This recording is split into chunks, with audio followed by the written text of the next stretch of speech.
Welcome back. This is Caleb, the Heikin-Ashi-Investor.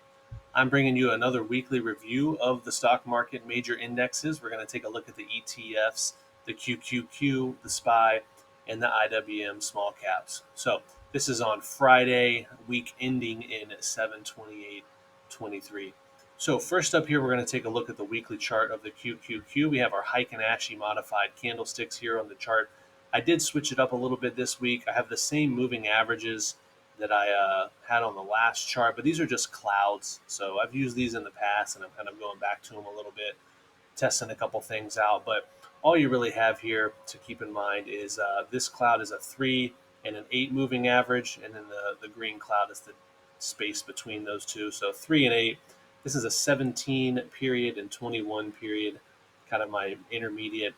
And then I have a 34 period and a 50 period. So if you want to keep it simple, you could think of an 8 here, a 21, and a 50-day. Very common numbers for people to have on their moving averages, but they do a really good job of showing kind of support and resistance and trend direction. So obviously on the weekly chart for QQQ, we have been in a raging uptrend. The majority of this year, last week, we had this great big bullish Heikin-Ashi candle. We are cruising up towards this all-time high zone right now. This week, though, we had a little bit of a shakeup. As you can see here, we have a smaller body. So in Heikin-Ashi technique, a smaller body shows a slowing of the trend. You can also see down here, we're getting a little squirrely with our delta indicator, which means the price action crossed up above, but now it's kind of looping back over. So a couple things to keep in mind, a little bit of a warning sign there. Shooting over to the daily chart, we get a little bit better picture. We ended last week on our video. We had Thursday and Friday with these first two black candles. We printed a third one on Monday. We had 3 in a row with upper and lower wicks, and then actually a full bullish bodied candle today, albeit didn't quite break the highs from Thursday. What I would like to point you to here is we do have some support showing up right around the 1721 day cloud, which is interesting in and of itself. This is a very similar pattern to what we've seen a couple times in this uptrend. We also have down here at the bottom of the screen, I'll circle in green, the price delta indicator has crossed over the moving average, green over red, and it's crossed over zero. Those are short-term bullish signs. So right now the QQQ keeps charging on ahead and moving up. We're kind of finishing the week on some moving back into bullish candles. We held support here. So do we make a leg up? Do we turn over and go down? Well, we'll find out next week. Let's take a look at the SPY, SPY.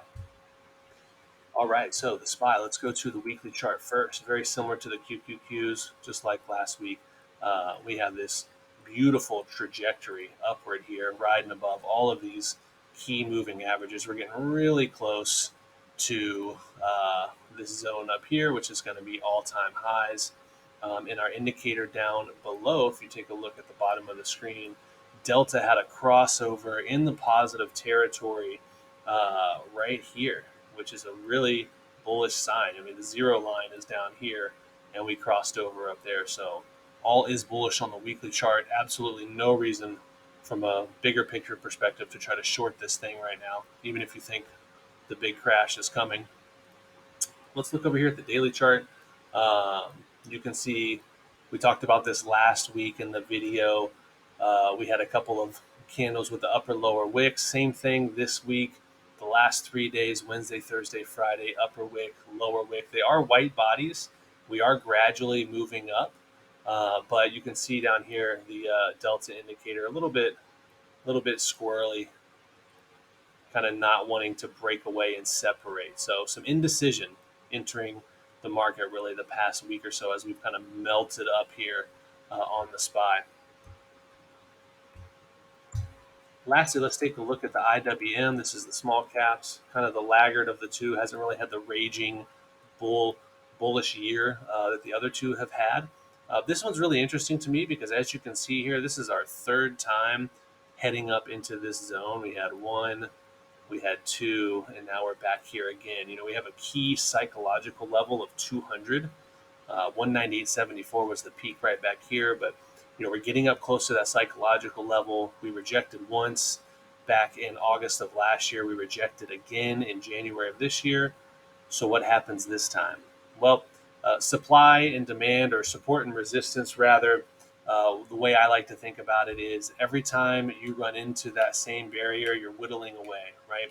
We got up here the first time, a lot of sellers willing to sell this thing off. We got up here the next time, still had sellers willing to sell it off, but the selling wasn't quite as intense. See, we're kind of going up like that. And then now we're up here a third time. There's going to be even less sellers, you would think, ready to sell it off. So we'll wait and see what happens. The daily chart, also interesting from that perspective.